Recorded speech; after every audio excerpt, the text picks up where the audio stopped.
The year was 1991. A nation was caught between eras. The Cold War was thawing, its ideological ice giving way to an uncertain new world order. While at home, a brief but sharp recession had Americans looking at the mundane with a more critical, value-conscious eye. In this atmosphere of transition, the steady, reliable work of the United States Mint continued. In Philadelphia and Denver, massive presses stamped out millions upon millions of Jefferson nickels, a workhorse denomination that had changed little since Felix Schlagg's design first appeared in 1938. The coin was a fixture of everyday life, passed from hand to hand at grocery stores and newsstands, dropped into parking meters and vending machines, largely unnoticed. Its production was a marvel of modern efficiency, a process so streamlined that errors were not just rare. They were anomalies that spoke of a fleeting, almost magical lapse in a system designed for perfection. It was within this context of immense volume and mechanical precision that a handful of coins emerged, different from all the rest, their existence a secret that would take years to unravel. For a dedicated collector, the hunt is a slow, methodical passion. It's not about frantic searching, but about patient observation, a trained eye sifting through the ordinary in pursuit of the extraordinary. Such a collector might have been sorting through a roll of uncirculated nickels, acquired from a bank with the hope of finding a silver-worn nickel or perhaps a proof-like specimen. The coins would clatter onto a soft felt pad, one by one, their lustrous surfaces gleaming under a lamplight. Most would be perfect, identical twins fresh from the mint bags. But then, one coin would feel different. It wouldn't clink with the same pitch. Lifting it to the light, the first clue would present itself not as a glaring error, but as a subtle wrongness. The edge, the coin's third side, felt smooth.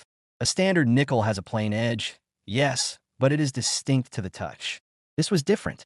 A moment of confusion would dawn, a quiet, "That's odd," before the magnifying loupe was reached for. This was the critical moment of transition, the shift from possessing a common coin to holding a profound mystery. Under magnification, the truth would begin to bleed into focus. The obverse, the portrait of Thomas Jefferson, seemed off. The features were there, but they lacked the sharp, crisp detail one expects from an uncirculated coin. They appeared blurred, as if viewed through a thin film of oil or water. The motto, "In God We Trust," along the rim might have looked faint, its letters soft and ill-defined. The collector's heart rate would quicken, a flush of adrenaline coursing through them. This wasn't damage or post-mint corrosion. This was something intrinsic to the coin's creation. The initial assumption might have leaned towards a weak strike, a common enough occurrence where the dies fail to fully impart their design into the planchet. But a weak strike doesn't explain the peculiar texture, the strange feel of the metal itself. The puzzle would deepen, pulling the collector into a vortex of research, consulting weight scales and specialized numismatic textbooks, comparing the coin to known air varieties. The dawning realization would be slow, then all at once. This was no weak strike. This was something far more fundamental. This nickel was struck on a planchet, a blank that was never meant for it. The journey to understand the coin's value is a story of its own, a narrative that mirrors the collector's own path from confusion to revelation.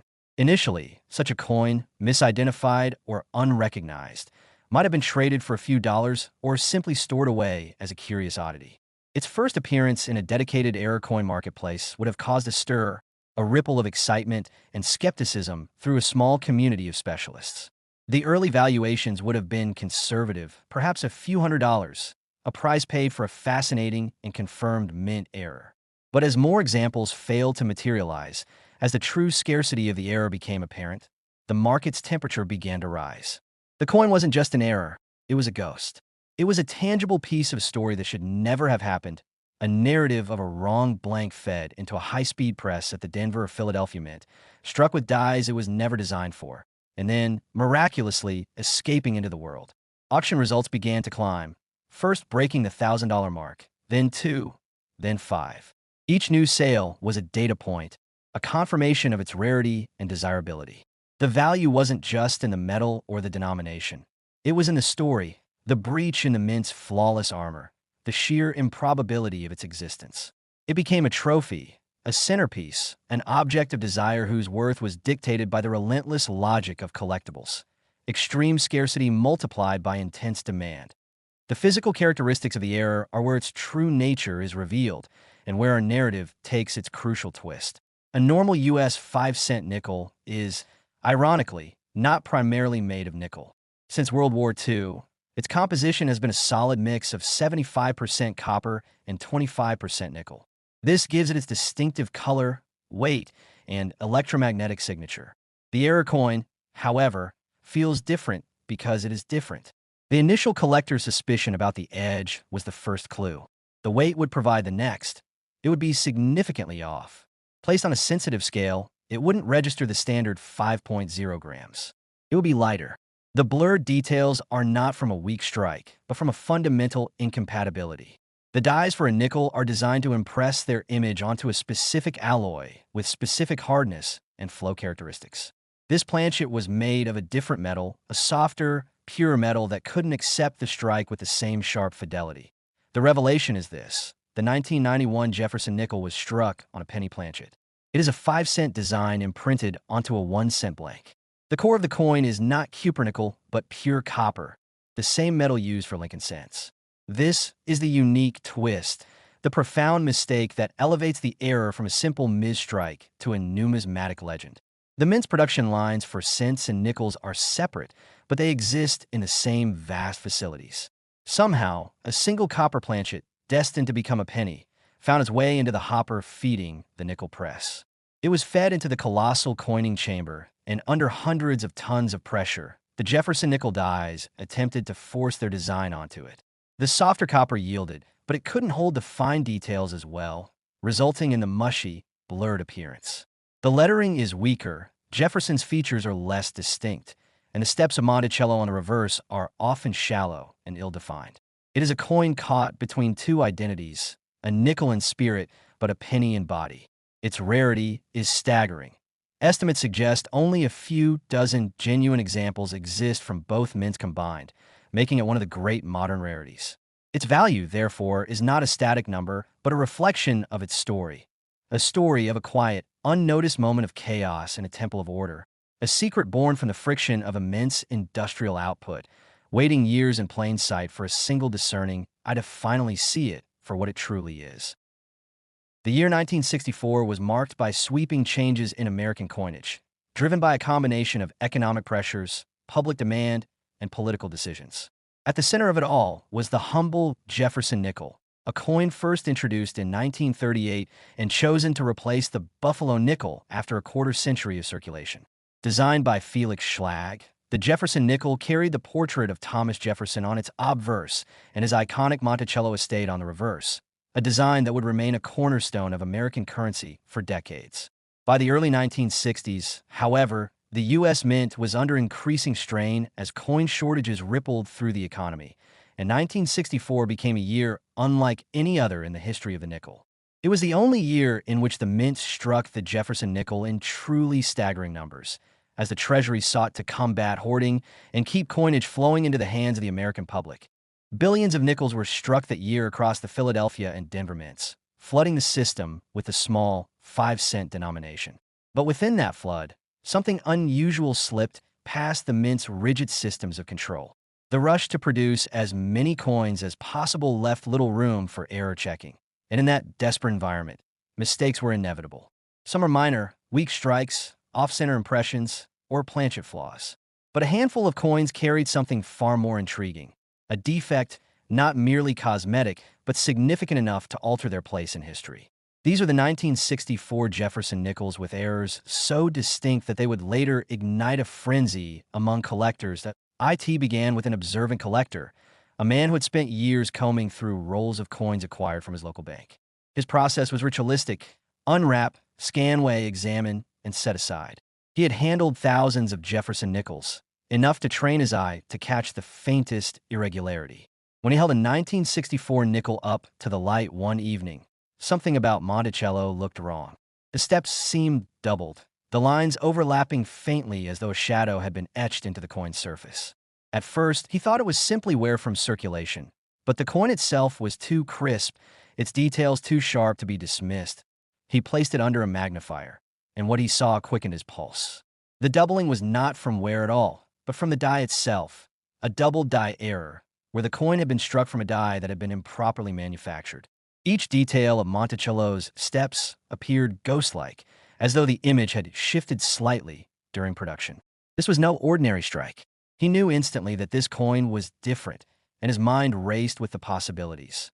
The Jefferson nickel had long been overlooked compared to other denominations like the Lincoln cent or the Washington quarter. Yet here was something that could change all of that. He carefully placed the coin into a protective holder, his hands trembling slightly as he did so. A wave of excitement washed over him, followed almost immediately by doubt. Could it really be significant, or was he imagining things? He spent the next several days consulting reference books, reaching out to fellow numismatists, and comparing the coin under different angles of light. The conclusion grew more certain with each examination.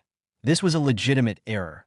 Word of the 1964 nickel errors began to spread quietly among collectors, whispered about at coin shows, and tucked into the pages of specialized journals.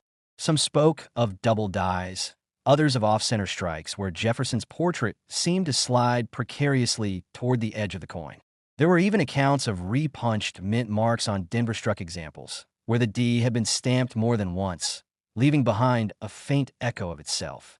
Each of these flaws carried with it the promise of rarity, and rarity always meant value. To T first, the value was modest. Dealers might offer a small premium to anyone who could bring them a verified 1964 era nickel, perhaps a few dollars when the face value was only 5 cents. But as the 1970s and 1980s rolled on, the market for error coins grew. Collectors who once ignored the Jefferson nickel began to chase after these unusual varieties, driving prices upward. By the 1990s, error coins were no longer considered fringe collectibles. They were celebrated as treasures of the mint's fallibility, and some examples of the 1964 errors had risen into the hundreds of dollars. But the story did not stop there. Auctions began to reveal just how much passion collectors had for these elusive nickels. One particularly sharp example of a double-die Monticello drew fierce bidding, escalating beyond what most thought possible for a coin so common in its normal form. What was once just another nickel jingling in someone's pocket had transformed into a coveted artifact, commanding prices that shocked even veteran numismatists. And still, the upward trajectory of value continued, each sale reinforcing the idea that these coins were more than mistakes. They were pieces of history. The errors themselves became the subject of fascination. The double dies on Monticello's steps were the most dramatic, but there were subtler variations too. Nickels with weak strikes, where Jefferson's face appeared faint and ghost-like, or coins with misaligned dies that left part of the design off-center, as though the coin had been nudged just as it was being stamped. Some collectors reported finding planchet flaws, tiny cracks or laminations in the metal that gave the coin a scarred, battle-worn appearance. Each error carried its own personality, its own story of how it had slipped past the mint's rigorous systems during that frantic year of overproduction. The collector who had first discovered his double-die nickel followed its journey closely. Over the years, he watched as similar examples appeared in auction catalogs, their values climbing steadily with each passing decade. What had once seemed like a small curiosity had blossomed into a cornerstone of Jefferson nickel collecting. He often reflected on the night he first noticed the doubling under the light, marveling at how a single moment of attention had altered his relationship with the hobby forever. Yet, there was an unexpected twist to the tale. Among the billions of 1964 nickels struck, the mint had also experimented with minor die modifications, attempting to refine the design to improve strike quality. This led to the existence of subtle design varieties, differences in the way the lettering appeared, or in the sharpness of Monticello's architectural lines. Some collectors began to argue that these varieties, combined with error strikes, created an even rarer hybrid, coins that carried both an error and a unique design nuance. The result was a new category of chase pieces, even rarer and more coveted than the original double dies. The revelation that some of these coins might exist blurred the line between error and variety, making the hunt all the more suspenseful. Collectors found themselves examining 1964 nickels with renewed intensity, searching for the slightest clue that their coin might fall into this mysterious overlap. Each roll of nickels from a bank became a potential treasure chest, and each discovery fueled the legend of the 1964 errors further. Today, the story of the 1964 Jefferson nickel errors continues to captivate. They stand as a testament not only to the fallibility of the mint, but also to the perseverance of collectors who refuse to let the smallest details go unnoticed. In a year defined by mass production and urgency, it is the imperfections that have endured, carrying with them stories of discovery, doubt, and triumph. For those who hold one of these nickels, the journey from 5 cents to a treasured artifact is more than just a financial gain. It is a reminder that history often hides in plain sight, waiting for someone with sharp eyes and unwavering curiosity to bring it into the light. In the year 2000, the Philadelphia Mint was at the height of producing circulating coinage to meet the demands of a new millennium. Among the coins struck in vast numbers was the Jefferson nickel, a design that had been in circulation since 1938 and had become a familiar piece of American currency. The coin depicted Thomas Jefferson on the obverse, stern and dignified, and Monticello, his historic home, on the reverse. By this time, the minting process had long been modernized, with advanced machinery designed to reduce human error and ensure near-perfect uniformity. Yet, as history often shows, even the most precise processes are vulnerable to the smallest slip. It was within this environment, amid billions of coins pouring from presses, that an error was born. An error that would go unnoticed by most, but later become a coveted rarity in the eyes of collectors. The 2000 P. Jefferson nickel error emerged at a moment when numismatics was experiencing a resurgence of interest. The release of the 50 state quarters program had ignited passion for coin collecting across the nation, and with that passion came an increased scrutiny of pocket change. Collectors, both seasoned and new, were sifting through coins with sharper eyes than ever before, hoping to uncover hidden gems overlooked by the general public. In this climate, the discovery of an error on a Jefferson nickel would not merely be a curiosity, but a revelation, one that symbolized how even the most ordinary coins could harbor extraordinary stories. For the average individual, a Jefferson nickel was just 5 cents, tossed into a jar, spent on a gumball, or forgotten in the crease of a car seat. But for one collector, the journey began in the most unsuspecting of ways. It was during a late-night ritual of searching through circulated rolls of coins from a local bank that the error revealed itself. The collector, accustomed to seeing Jefferson's face countless times, noticed something that didn't quite align with the familiar image. The details were subtle, yet undeniably off. The date and mint marks seemed slightly distorted, shifted in a way that suggested more than simple wear. Turning the coin over, the reverse revealed even more irregularities. An anomaly in the steps of Monticello, a doubling effect that shimmered under the light, or perhaps a misalignment that pushed the design toward the edge. Whatever the precise form, the error was unmistakable. A coin that had slipped past the watchful eyes of the mint and into circulation, carrying with it the marks of its flawed creation. The collector's heart raced. At first, doubt crept in. Was this truly an error or merely damage for circulation? But careful inspection, aided by a magnifier, confirmed the truth. The coin bore the hallmark of a genuine mint error, something born not of misuse but of the machinery itself. It was as if the coin carried within it a secret, waiting to be revealed to the right person. The collector realized they had stumbled upon something rare, something that might elevate their modest collection into the realm of true discovery. The thrill was not just in the find, but in the unfolding realization that a coin so common in appearance could hold such hidden value. The journey from discovery to recognition was not immediate. Research became the collector's obsession, nights spent poring over coin guides, auction records, and online forums where enthusiasts debated the nuances of minting mishaps. The more they learned, the more they understood the significance of their find. Errors from the year 2000, especially on Jefferson nickels, were not widely documented compared to other denominations. This meant that what lay in their hands might not just be a rare piece, but one of the few known examples. And as any numismatist knows, rarity is the lifeblood of value. The coin's value did not reveal itself all at once. At first, whispers of its worth surfaced in conversations with fellow collectors. Some speculated that such an error might fetch only a few $100s, while others suggested it could be far more. As time passed, and the collector connected with experts, the estimates grew bolder. The scarcity of documented examples, combined with the clarity of the error, suggested that the coin's value could ascend into the thousands. Stories of other rare Jefferson nickels that had sold for surprising sums fueled the imagination. Every time the collector thought they had reached the peak of understanding, new evidence hinted that the true worth had yet to be fully grasped. What made the progression of value so tantalizing was its unpredictability. The market for error coins is notoriously volatile, driven by sudden bursts of interest and the whims of collectors who crave what few others can possess. In one moment, a coin might seem undervalued, ignored in the shuffle of auctions. In another, it could become the centerpiece of a heated bidding war, its price climbing beyond what anyone had expected.